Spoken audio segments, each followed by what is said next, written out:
नमस्कार, मैं हिमांशु शर्मा। आप देख रहे हैं हेडलाइंस 21। तो विकास दुबे की पोस्टमार्टम रिपोर्ट आ चुकी है 20 जुलाई 2020, जिस दिन विकास दुबे का एनकाउंटर हुआ था जब उसे उज्जैन से कानपुर ले जा रहे थे। तो आज उसकी रिपोर्ट आई, जिस पोस्टमार्टम रिपोर्ट में बताया गया कि उसके शरीर पे 10 जख्म थे, जिसमें 6 गोलियों के और 4 चोट के।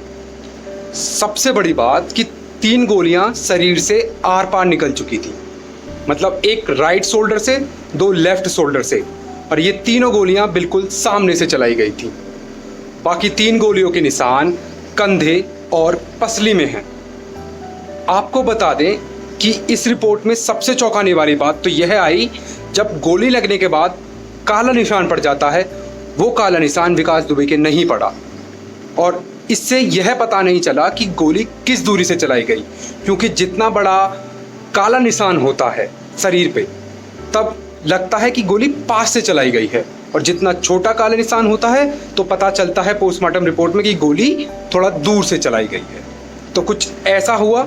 उसके बावजूद जो चोट थी वो पसली, कंधे और पेट पर थी।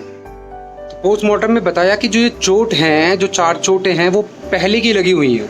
जब विकास दुबे को पकड़ा जा रहा था उस समय जब उसने भागने की कोशिश की थी, तो उस समय की यह चोट है विकास दुबे के शरीर पर।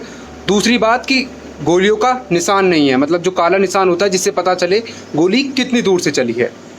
उसके साथ ही साथ रिपोर्ट में बताया गया कि जो विकास दुबे का मरने का कारण है वो है हैमरेज और शॉक, मतलब शरीर में से बहुत ज़्यादा खून निकल चुका था और गोलियों के निशान को देखकर वो शॉक में आ गया और उस शॉक से मौत हुई विकास दुबे की।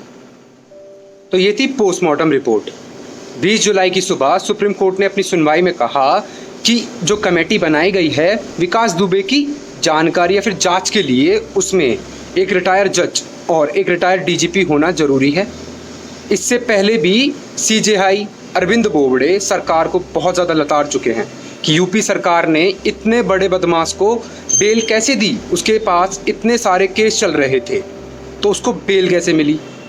अब देखना होगा कि इस केस में क्या नया रुख आता है, क्या सुनवाई करता है सुप्रीम कोर्ट। और नई खबरों के लिए देखते रहिए हेडलाइंस 21।